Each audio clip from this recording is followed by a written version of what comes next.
Eliciting commitment talk helps your patients build positive momentum.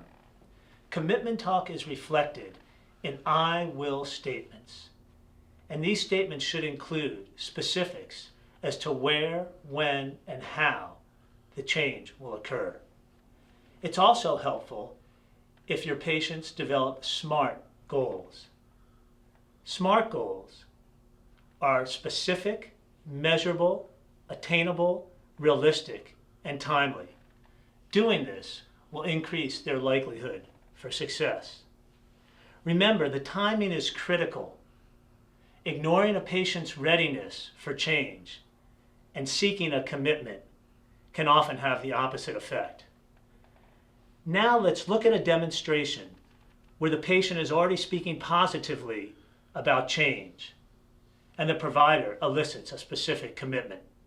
So, now that you've heard about the possible health risks associated with your drinking and talked about your own reasons for limiting your drinking, what do you think you could do to improve your situation and make those limitations for yourself? Well, I still want to be able to relax and enjoy my evening cocktails. So what do you think I should do? Well, what's worked for you in the past?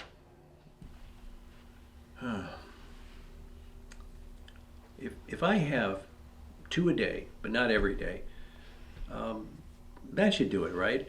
I mean, I can do this because my wife can help me. She's usually with me and I never drink alone.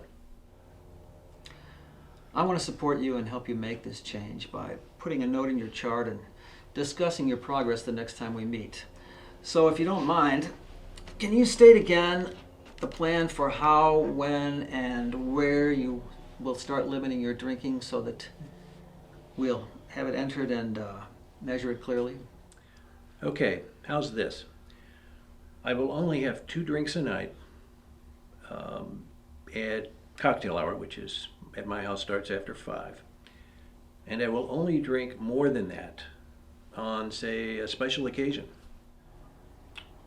And when will you begin doing that? I guess I could start tonight.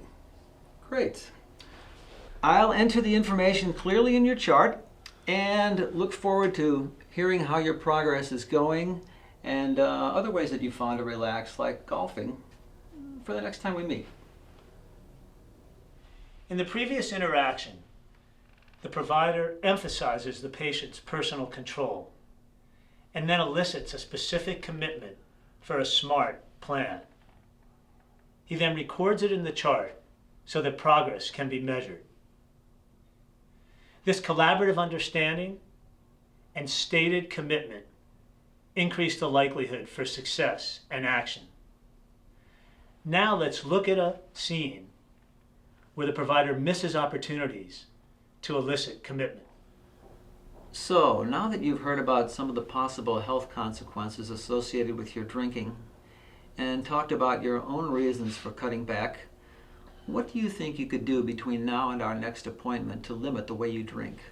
Well, I still want to be able to relax and have my evening cocktails. So what do you think I should do? Why not try having 1 or 2 cocktails during the cocktail hour and also taking a few nights off every week so that you can really feel the changes? Is it really that bad? You sound concerned like I should quit altogether. I can't imagine my drinking is that bad. Well, it isn't looking good. Given your history, the DUI, and your high cholesterol, you have several reasons to quit. You just need to have the willpower to make the change. Look, like I told you, I did this when I was young, and it wasn't hard back then, but I just want to enjoy my retirement now. There have to be other ways to enjoy yourself and relax other than undermining your health. I can't see that a few cocktails matters all that much at my age. Don't you have a pill I could take to bring the risk down?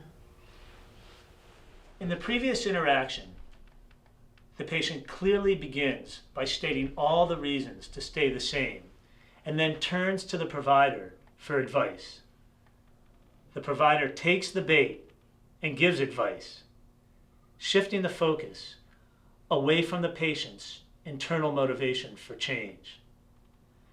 Now, the patient looks outside himself for ways to improve his health.